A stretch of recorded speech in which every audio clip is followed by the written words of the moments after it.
Assalomu alaykum qadrli teletomoshabinlar, ayni damda siz salomatlik sari bir qadam ko'rsatuvining yana bir sonini tomosha qilmoqdasiz. Ko'rsatuvimizning ushbu soni orqali yashirin muammolarga aniq tashxislarni topamiz. Ko'rsatuvimizning bu galgi mehmoni esa androlog, endokrinolog, Sorshimet klinikasining shifokori Sulaymon Sobirov. Assalomu alaykum. Va alaykum assalom. Demak, siz bilan suhbatimizni avvalo endokrinologiya yo'nalishi aslida nima ekanligidan boshlasak. Xo'p, endokrinologiya bu menimcha ko'pchilik bilsa kerak buni. Gormonlar bilan shug'ullanadigan shifokor hisoblanadi, ya'ni qandli diabet, qalqonsimon bez muammolari va har qanday gormonal o'zgarishlar bilan kechadigan muammolarni davolaydigan shifokor endokrinolog shifokor hisoblanadi. Men yana androlog shifokor ham hisoblanaman.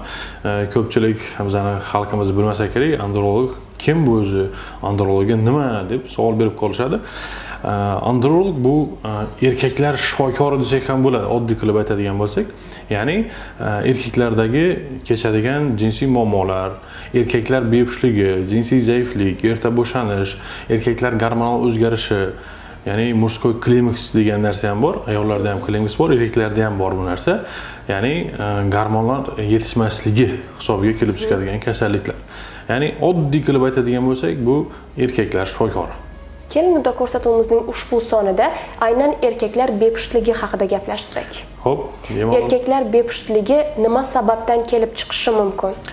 Endi qarang, erkaklar bepushligini kelib chiqish sababi juda ko'p. Eng oddiy va hozirgi kunda eng ko'p kelib chiqayotgan sabablarni aytib o'tadigan bo'lsak, bu noto'g'ri hayot tarzi. Hozirgi yoshlarimiz yonimga ko'p bemorlar kelishadi, vaqtida uxlamaydi. Noto'g'ri ovqatlanish, ya'ni mana shu fast food, gazli ichimliklar. Endi vaqtida uxlamaslikka ko'pchilik so'raydi, soat nechida uxlash kerak? 10, 10:30, uzog'i. Hozirgi yoshlarimiz nima? Hammasi telefonga berilib ketgan. 1, 2, 3 tongi 4 gacha ham o'tirishadi. Mana shu ham gormonal o'zgarishga va kerak bo'lsa bepushllikkacha olib kelishi mumkin. Keyingisi albatta kam harakat hayot tarzi. Hozirgi kunda juda ko'p bemorlarimiz mana shu kam harakat hayot tarzi va ortiqcha vazn bilan shikoyat qilib kelishadi. Ularni biz tekshiramiz. Ular albatta bepushlik muammosi ham ularda uchrayapti. Juda ko'p bu holat. Ya'ni ortiqcha vazn bu sizda birinchi navbatda gormonal o'zgarish olib keladi. Gormonal o'zgardimi, o'sha bizning moyaklarimizda ham spermatozitlar ishlab chiqarishi muammoga duchor bo'ladi. Shuning uchun mana shu oddiy hayot tarzining o'zgarishi ham bepushllikka sabab bo'lishi mumkin. Undan tashqari juda ko'p kasalliklar bor. Mana ko'pchilik varkotselini bepushllikka sabab qilib ko'rsatadi. To'g'ri, varkotselin o'zi ham bepushllikka sabab bo'lishi mumkin, lekin hamma vaqt ham emas. Shunday savollar bo'ladi. Varkotselin operatsiya qildirsam, qachon menda sperma yaxshilanib, qachon men homilador qila olaman ayolimni deydi. Men aytaman, yo'q, qanaqasiga siz bitta varkotselin operatsiya qildirganingiz bilan homilador qila olasiz, bepushllikdan qutula olasiz. Yo'q, unaqa emas. Boya aytganimdek, hamma vaqt bu varkotselli bepushllikka sabab bo'lmaydi. Bu yerda gormonal o'zgarishlar bor. Ya'ni qalqonsimon bez muammolari bo'lishi mumkin, gipotireoz, gipertireoz yoki bo'lmasa testosteron yetishmovchiligi yoki testosteron ko'p bo'lib ketishi. Mana shu testosteronga bir ozgina tushuncha berib ketdik. Hozirgi kunda mana zallarga chiqishadi ko'pchilik bolalar va testosteron ukoli bor. Mana shuni qabul qilishadi. Buni o'zi ham sterilni qilib tashlaydi, ya'ni nolga tushirib tashlashi mumkin. Bunaqa bemorlar ham juda ko'p. Oddiy mana shu zalga chiqib testosteron ukolini olishadi, tezroq mishsa olaman, mushak olaman, tezroq gavdam bo'ladi deydi, oladi, keyin o'sha 1-2 yildan keyin yonimga kelishadi, spermatozoidlari 0. Bunaqa holatlar ham juda ko'p. Bugungi kunda o'sha O'zbekistonda ushbu erkaklar bepushligi bo'yicha statistika qanday? Endi O'zbekistonniki общий butun dunyoni ayta qoling. Ko'pchilik bepushlikda faqat ayollarni ayblaydi-da. Bepush bo'lsa bor, sen tekshirinib kel. Mana o'g'lim sog'lom, qara gavdasi zo'r deydi. Bor tekshirin. Ayol bechora boradi, kelin bechora shu ginekologdan boshqa chiqmaydi. Lekin vaholanki sababi bor-da uni. 40% erkaklar, 40% ayollar sababchi bo'ladi. Qolgan 20% bu birgalikda keladigan sabablar. Shuning uchun men har doim aytaman, agar sizda uylangandan keyin 1 yil davomida farzand bo'lmayotgan bo'lsa, ya'ni 1 yil davomida bular hech qanday himoyasiz jinsiy aloqa qilayotgan bo'lish kerak. Shu 1 yil davomida farzand bo'lmasa, erkak kishi androlog shifokorga, ayol kishi ginekologga yoki reproduktologga uchrashi kerak va tekshiruvlardan birgalikda o'tish kerak bo'ladi. Shundagina natija bo'ladi. Faqat shu kelinni davolataversak, hech qanaqasiga bu yerda natija bo'lmaydi. Qarsak ikki qo'ldan chiqadi. Shu degandek erkak kishilar ham andrologdan uchrashi kerak bo'ladi. Xalq orasida shunday tushunchalar borki, agar erkak kishi chekish yoki shu kabi zararli illatlarni o'ziga orttirgan bo'lsa yokida energetik ichimliklarni ko'p iste'mol qilsa, bu ham ularni bepushtlikka olib kelishi mumkin deyshadi. Bu qanchalik to'g'ri? Ha, bu to'g'ri aytdingiz. Bu holat ham albatta bepushtlikka olib kelish ehtimoli juda yuqori. Sababi mana shu chekayotgan sigaret, nos, ichayotgan spirtli ichimliklari bular paramoy bizani qon tomirlariga ta'sir qiladi va kerak bo'lsa moyakning o'ziga ham toksik ta'sir qilishi mumkin. Bu spermatozoidlarning ishlab chiqarishini kamaytiradi, qon tomirlarini shikastlab qo'yadi, qon aylanishi buziladi. Vaholanki bu surunkali ravishda davom etaversa, ichki chekishlar bepushtlik erkaklarda ushbu bepushtlik tug'ma bo'lishi ham mumkinmi? Ha. Ya'ni endi tug'ma deb aytsak bo'lmaydi buni. Genetik o'zgarish bo'ladigan bo'lsa, albatta bu tug'ma, genetik bu bepush hisoblansa bo'ladi. Endi shunday holatlar bor. Bu gapimni yaxshilab ota-onalar ham eshitsin. Sababi o'g'li bor ota-onalar. Ko'pchilik bemorlar kelishadi, moyaklari joyida emas. Kriptarxizm kasalligi borda. Kriptarxizm kasalligida moyaklar tepada qolib ketadi. Mashonkaga tushmaydi. Nima bo'ladi? Moyaklar tepada qolib ketgandan keyin bu qizadi, yaxshi rivojlanmaydi. U yillar o'tib ketadi. Keyin moyak qaraydilar, moyaki joyida emas, bola bepush, uylangandan keyin farzand bo'lmayapti. O'sha moyaklari rivojlanmay qolgan, kichkina bo'lib qolgan moyaklar. Bu yoshlik paytida ota-onalar buni yaxshilab ko'rish kerak bo'ladi. Agar moyaklari joyida bo'lmasa, darhol vrachga olib borish kerak va moyaklarni operatsiya qilib joyiga tushirish kerak bo'ladi. Endi shu joyda ham aytib o'tib ketdik, qachon operatsiya qilish kerak o'zi buni? Buni 1 yoshgacha kutiladi. Maksimum 1,5 yosh, ya'ni 18 oygacha kutish mumkin. Moyaki joyida bo'lmasa, maksimum 1,5 yil ichida tushmasa, moyaklar joyiga buni operatsiya qildirish kerak vaqtni o'tkazmasdan turib. Hozir juda ko'p xatolarga yo'l qo'yishyapti. 4 yosh, 5 yosh, 9, 11 yoshda, 12 yoshda operatsiya qilishyapti. Bu juda kech. Juda kech bo'lib qolishi mumkin. Demak, sababi moyak rivojlanmay qoladi. Keyin bepushtlikka olib kelishi mumkin. Buning samarasi kamroq bo'lishi mumkin va juda kam.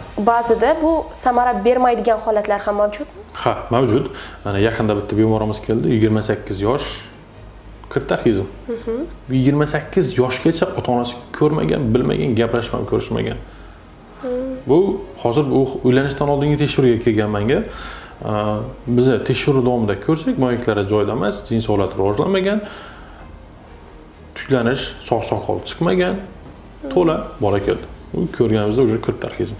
Hozir uni operatsiya qilib moyagan joyga tushirdik, lekin moyak rivojlanib ketib farzand bo'lish ehtimoli juda kam bu bemorlarimizda. Shuning uchun maksimum men aytaman 1,5 yosh. Keyin o'sha kech bo'lib qolishi mumkin. Ushbu bepushtlik kasalligining boshqa namoyon qiluvchi belgilari nimalardan iborat? Bepushtlik boya hozir aytganimizdek, mana tuklanishlar bor, soq-soqol chiqmasligi yoki bo'lmasa ovozning yo'g'in bo'lmasligi, bular ham gormon o'zgarishiga sabab bo'ladi. Endi 100% senda chiqmagan ekan, sen bepushsan deb ayta olmaymiz. Просто bu bizga belgi. Bepush bo'lishi mumkin, ya'ni spermogrammasida muammo bo'lishi mumkin.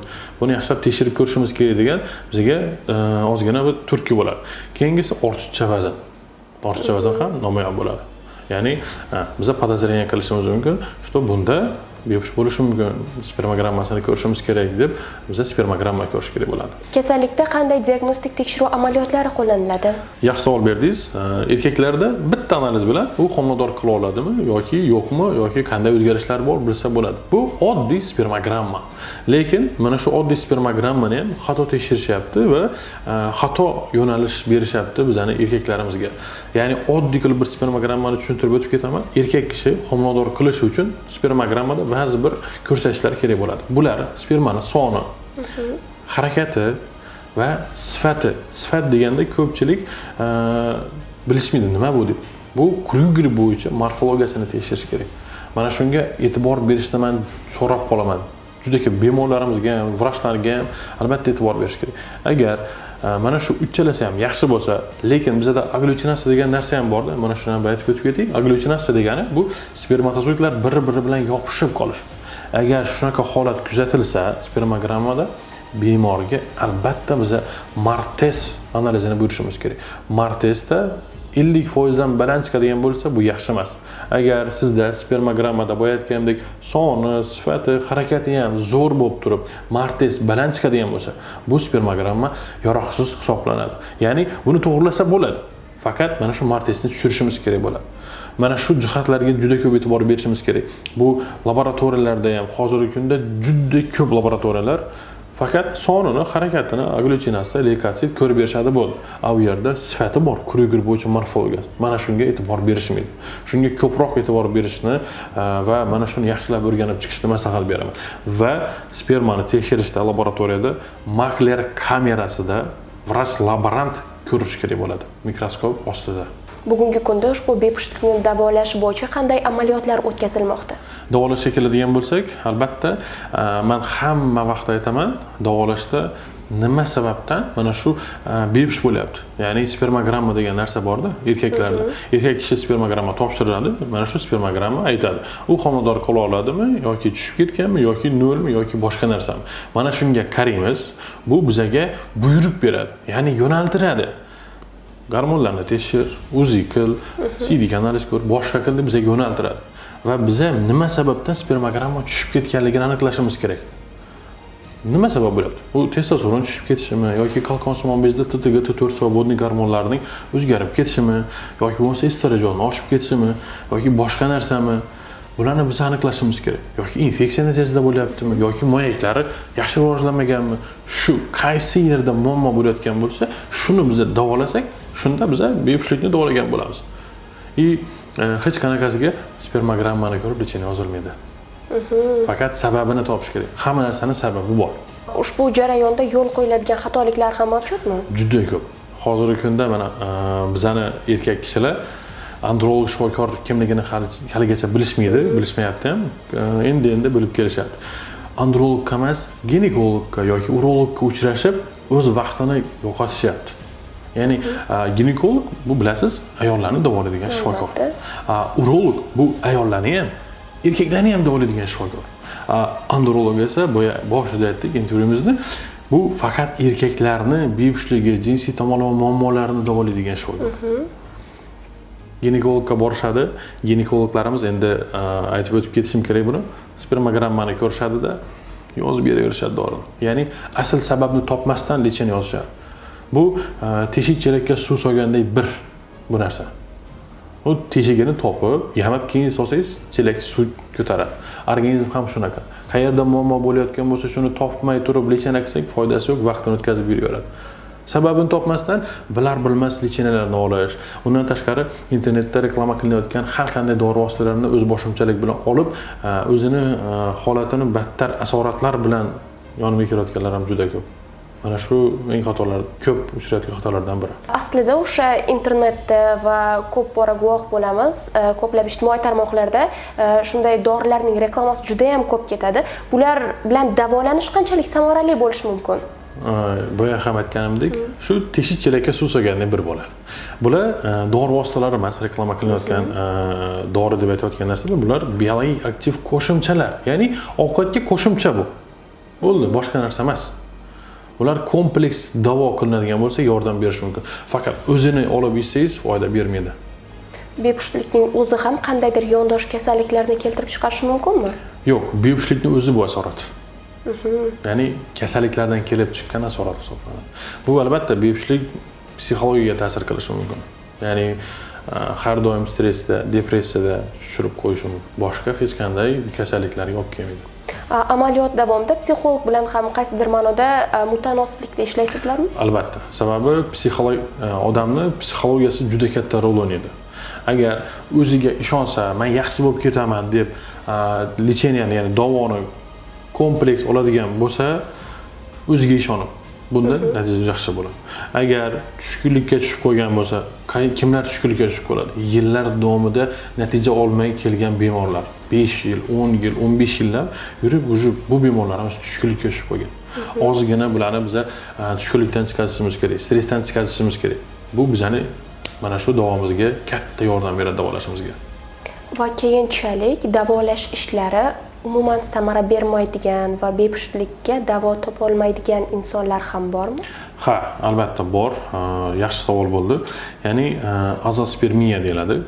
Azospermiya bemorlarimizda biz tekshiramiz. Nima sababdan azospermiya? Bu gipogonadotropniy gipogonadizmmi yoki gipergonadotropniy gipogonadizmmi yoki boshqa sababmi? Shunga qarab turib biz aniqlaymiz. Agar bemorda gipergonadotropniy gipogonadizm bo'lsa, obstruktivniy azospermiya bo'layotgan bo'lsa, biz vaqtni o'tkazmasdan turib bemorni tezlik amaliyoti qilib eko qilishga yo'naltiramiz. Eko, XC amaliyotlarni bajarishadi va bunda natija olish ehtimoli oshadi. Noo'rin davolash, noto'g'ri davo muolajalarini qo'llash natijasida nosog'lom farzand dunyoga kelish holatlari kuzatilganmi? Nosog'lom farzand ko'rish holatlari bo'lmasa ham bepushtlikka olib kelish holatlari juda ko'p bo'lgan. Sababi mana bizani ko'pchilik boya aytganimdek urolog ginekologlarimiz xato lecheniya qilishadi, ya'ni gormonal terapiya qilishadi. Steroid dori vositalari bilan. Lekin vaholanki mana shu boya aytganimdek zalda testosteron olishadi dedim-ku, buni lecheniyada qo'llashadi. U blok qilib tashlaydi. Spermani chiqazmaydi. Spermani kerak bo'lsa nolga tushirib tashlaydi, bemor bepushtlik bo'lib qoladi. Nol bilan qolib ketadi. Rahmat katta. Bizni kuzatayotgan yoshlarimizga tavsiyalaringiz. Tavsiyalarga keladigan bo'lsak, uylanishdan oldin tavsiyalarim ko'p.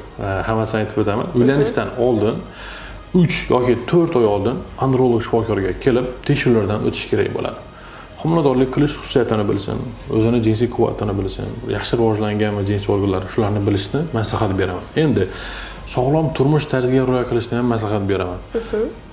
Vaqtida uxlash 10-10:30 gacha, ichish, chekish, zarar odatlarni qilmaslik, keyin to'g'ri ovqatlanish, gazli ichimliklar, fast food bularni hayotdan chiqarib tashlasak ham kerak degan bo'ladi yoki kamaytirish kerak. Jismoniy harakat eng keraklari shu. Mana shunda sog'lom va hech qanday muammosiz hayot kechirishadi. Rahmat katta ajoyib suhbat uchun. Salomat bo'ling. Va qadrli teletomoshabinlar, ko'rsatuvimizning ushbu soni orqali erkaklarga oid yashirin muammolarning aniq tashxislarini o'rganishga harakat qildik. O'zingizga kerakli tavsiya va ma'lumotlarni olgan bo'lsangiz, bundan benihoya mamnunmiz. Ko'rsatuvimizning keyingi sonlarida yana salomatlikda ko'rishguncha salomat bo'ling.